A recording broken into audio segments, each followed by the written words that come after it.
BNP জামাত নিষিদ্ধ দাবিতে জাতিসংঘ মহাসচিবকে স্মারকলিপি প্রদান করা হয়েছে। র্যালিতে এসে মহাসচিবের প্রতিনিধি রাজনীতি বিষয়ক কর্মকর্তা আদিত্য অধিকারী প্রবাসীদের আহ্বান সম্মিলিত স্মারকলিপি গ্রহণ করেন। বিস্তারিত থাকছে ডেস্ক রিপোর্টে।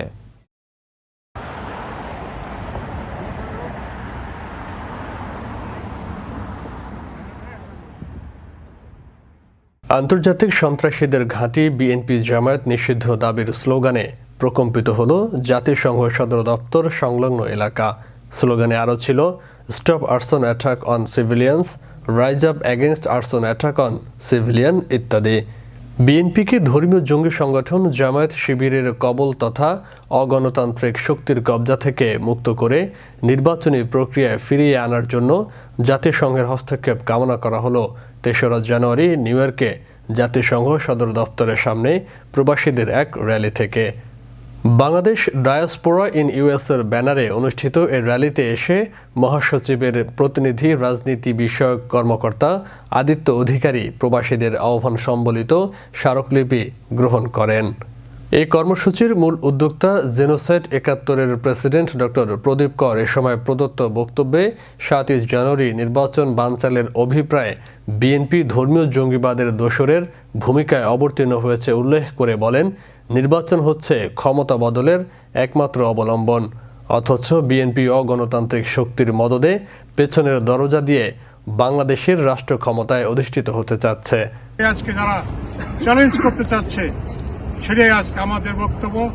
আমরা মনে করি যে বাংলাদেশ যেভাবে চলছে সেভাবে যদি চলে তাহলে ৩৫ সালে বাংলাদেশ বিশ্বের ২৫তম অর্থনীতির দেশ হবে। বাংলাদেশ আজকে ৩৫তম অর্থনীতির দেশ, এটা দুর্বার গতিতে এগিয়ে যাচ্ছে এবং বাংলাদেশ যদি এই গতিতে এগিয়ে চায় আমরা ৪১ সালে বাংলাদেশ সমৃদ্ধশালী দেশ। নির্বাচনে তারা কখনোই বিজয়ী হতে পারবে না জেনে লাগাতার হরতাল অবরোধ কর্মসূচি দিচ্ছে, কিন্তু বাংলাদেশের আপামর মানুষের কোনো সাড়া পাচ্ছে না। এ অবস্থায় তারা পেট্রোল ঢেলে যাত্রীসহ বাস পুড়িয়ে দিচ্ছে, জঙ্গি হামলা চালাচ্ছে নিরীহ মানুষের ওপর। সন্ত্রস্ত পরিস্থিতি তৈরি করে কেন্দ্রে যাতে ভোটাররা না যায় সে পন্থা অবলম্বন করেছে। র্যালিতে বক্তব্যকালে মূলধারার রাজনীতিক ও যুক্তরাষ্ট্র ঐক্য পরিষদের অন্যতম সংগঠক ডক্টর দিলীপ নাথ বলেন, প্রধানমন্ত্রী শেখ হাসিনার নেতৃত্বে ২০০৯ থেকে এখন পর্যন্ত বাংলাদেশ অভূতপূর্ব উন্নয়ন পেয়েছে। উন্নয়নের ধারা অব্যাহত রাখতেই ৭ জানুয়ারির নির্বাচনেও বিপুল বিজয় দিতে হবে শেখ হাসিনা নেতৃত্বাধীন আওয়ামী লীগের প্রার্থীগণকে। Bangladesh is a $420 billion economy as compared to less than 100 billion in 1998. All of this was possible because of the leadership that we have.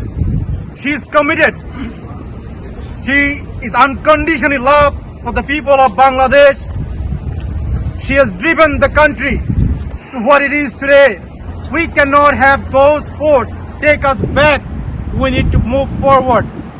Prime Minister Sheikh Hasina has a plan and vision. She's committed to bring our country to $1 trillion economy and also moving the country from a digital to a smart Bangladesh by 2041. এই র্যালিতে নেতৃবৃন্দের মধ্যে আরও ছিলেন মাসুদুল হাসান, শরাফ সরকার, Abdur Rahim Badshah, M A Karim Jahangir, Zakir Hossain Bachchu, Ashraf Uddin, Subal Debnath, Jalal Uddin Jalil, Sheikh Jamal, Akhtar Hossain, Ramesh Nath, Sheikh Atik প্রমুখ। র্যালিতে অংশগ্রহণকারীগণের হাতে ছিল extremism is not way of democracy, stop killing innocent people and children, ban terror organisation Jamaat and BNP ইত্যাদি লেখা play card. Faisal Mahmud, Bishwa Bangla 24 news desk.